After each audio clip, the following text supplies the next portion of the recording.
E aí pessoal, beleza? Como é que vocês estão? Bom, se vocês já leram o livro 100 Anos de Solidão, do Gabriel Garcia Marques, deve se lembrar de uma parte em que na cidade de Macondo chega uma empresa de produção e extração de bananas e que os trabalhadores em determinado momento fazem várias manifestações favoráveis a melhores condições de trabalho e são lideradas pelo personagem José Arcádio II. Só que o resultado dessas manifestações é um verdadeiro massacre, um fuzilamento tanto dos trabalhadores quanto de vários moradores da cidade de Macondo. Os corpos são colocados em um trem para serem jogados no mar, inclusive o corpo do José Arcádio, só que ele ainda estava vivo. E ao acordar, ele pula desse trem e volta para a cidade de Macondo. Só que quando ele chega lá, ninguém mais lembra desse massacre, é como se aquilo não tivesse acontecido. E se eu te disser que o Gabriel Garcia Marques, quando ele escreveu essa parte, ele se apropriou de um fato histórico que realmente aconteceu na história da Colômbia? É sobre isso que a gente vai ver nesse vídeo. A primeira coisa para a gente entender essa história é saber que no começo do século XX, a empresa americana United Fruit Company chegou em diversos países da América Latina para estabelecer uma produção de frutas em larga escala e voltadas para exportação. E na Colômbia, a empresa se estabelece como uma grande produtora e exportadora de bananas próxima à cidade de Aracataca. E lembrando que Aracataca é a cidade onde nasceu o Gabriel Garcia Marques, o autor dos 100 Anos de Solidão. Com o tempo, os trabalhadores da United Fruit Company começaram a estabelecer diversas demandas, diversos manifestos e diversas reclamações acerca das condições de trabalho às quais eles estavam submetidos, já que em 1915 o governo colombiano estabeleceu uma regulação das condições trabalhistas.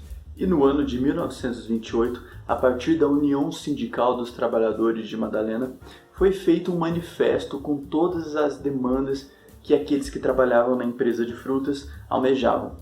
E quais seriam essas demandas? Bom, as principais seriam uma melhoria nas condições de habitação dos trabalhadores, aumento de 50% nas remunerações, um seguro contra acidentes de trabalho, os contratos eles passariam a ser coletivos e não mais individuais, e os pagamentos deveriam ser semanais e não quinzenais como era tradicionalmente.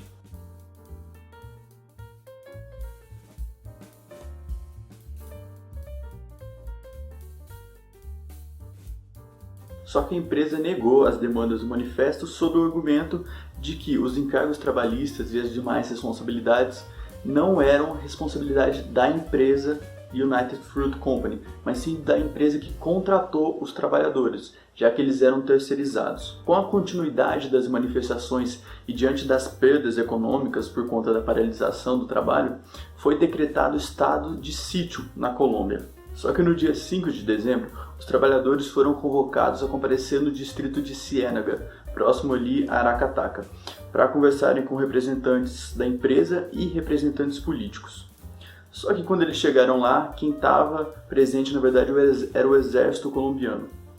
E o exército ordenou que as reuniões dos trabalhadores fossem dispersas e a paralisação acabasse. Como isso não aconteceu e os trabalhadores continuaram lá protestando, houve um fuzilamento. E é aí que deu origem ao chamado Massacre das Bananeiras.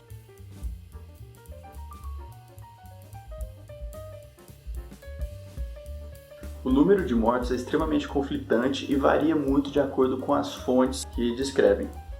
Por exemplo, alguns militares que participaram dessa rebelião falaram que só foram mortos 9 pessoas. Já há alguns testemunhos das pessoas que estavam presentes e de alguns historiadores, os números variam entre 1.000 e 3.000 mortos.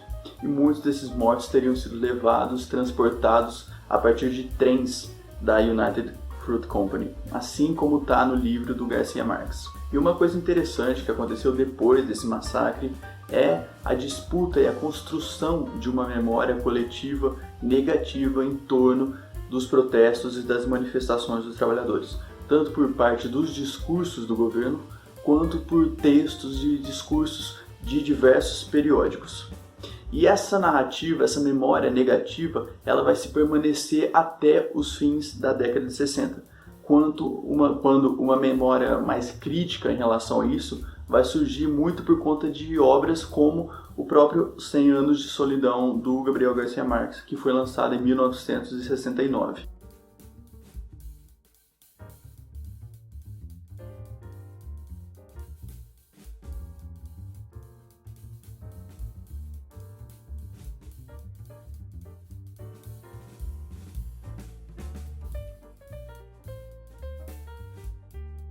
Bom, pessoal, esse vídeo foi bem rápido, foi bem direto, é mais para que vocês compreendam um exemplo de como a literatura pode se apropriar de um fato histórico e como pode ajudar na construção de uma memória coletiva e da identidade de um país. Eu vou deixar aqui na descrição do vídeo algumas indicações bibliográficas para quem quiser se aprofundar no assunto e espero que vocês tenham gostado desse vídeo. Até o próximo e tchau!